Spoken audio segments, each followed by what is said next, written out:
RSS कह रही है हम क्रिसमस मनाएंगे और उनके अनुसांगिक संगठन कह रहे हैं हम पुतला जलाएंगे। मानसिक दिवालियेपन की पराकाष्ठा है। भारत एक मिलीजुली संस्कृति का देश है। यहाँ हिंदू, मुसलमान, सिख, ईसाई, अगड़ा पिछड़ा, दलित, सवर्ण, अलग अलग भाषा, अलग अलग क्षेत्र, अलग अलग संस्कृति, अलग अलग सभ्यता के लोग एक साथ मिलकर रहते हैं। ये हमारी पहचान है। आप रोज झगड़े कराने में आपका यकीन रहता है। तो भगवा का मुद्दा उठा रही भाजपा। कम से कम भाजपाइयों से भगवा के सम्मान के बारे में हमें नहीं सीखना। भाजपाइयों के एक नेता, पूर्व गृह राज्य मंत्री चिन्मयानंद, जो भगवा पहन के घूमते हैं, उनका एक वीडियो आया था। उनकी करतूतें पूरे हिंदुस्तान ने देखी है। तो भगवा का सम्मान भाजपाइयों से नहीं सीखना है। भगवा का सम्मान हर भारतीय करता है और हम करते रहेंगे। तो इसलिए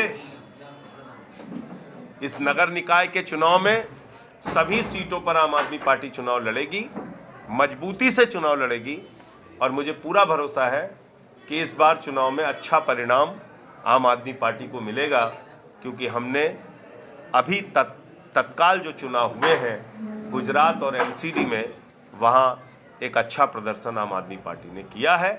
पिछले चुनाव में सबसे बड़ी लूजर पार्टी अगर कोई रही तो बीजेपी रही।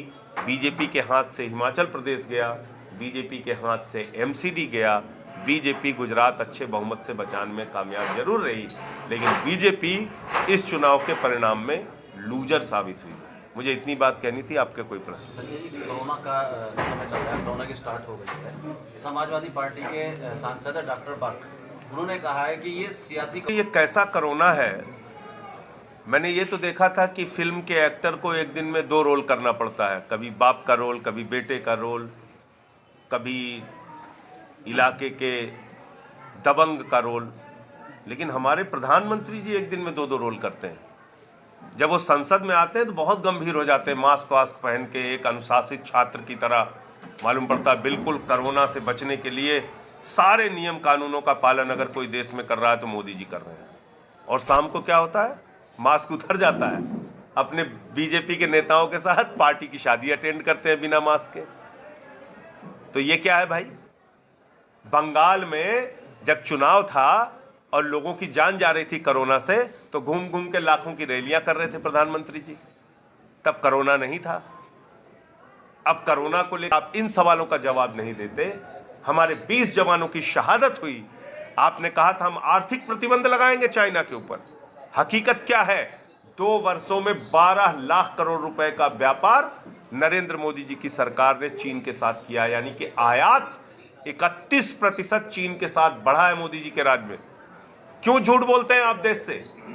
37% निर्यात कम हुआ है भारत के व्यापारियों का चीन में।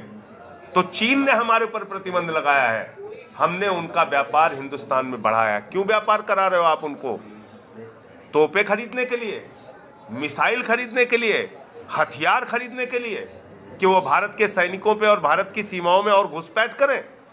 मैं भारत के वीर जवानों को सर झुका के नमन करता हूं कि उन्होंने अपने प्राणों की आहुति देके सीमा की रक्षा की। लेकिन नरेंद्र मोदी जी की सरकार राष्ट्रीय शर्म की सरकार है, जो लाखों करोड़ रुपए का व्यापार उस दुश्मन देश चीन को देती है जो हमारे यहाँ घुसपैठ करता है। इन सवालों का जवाब नरेंद्र मोदी जी को देना चाहिए। सदन में तो देते नहीं, कम से कम सड़क पर जब रैली करें तो देना चाहिए। लेकिन सवाल ये है कि ये लोग गंभीर मुद्दों से ध्यान हटाने के लिए कभी फिल्म का मुद्दा लेके आ जाएंगे, कभी डांस का मुद्दा लेके आ जाएंगे।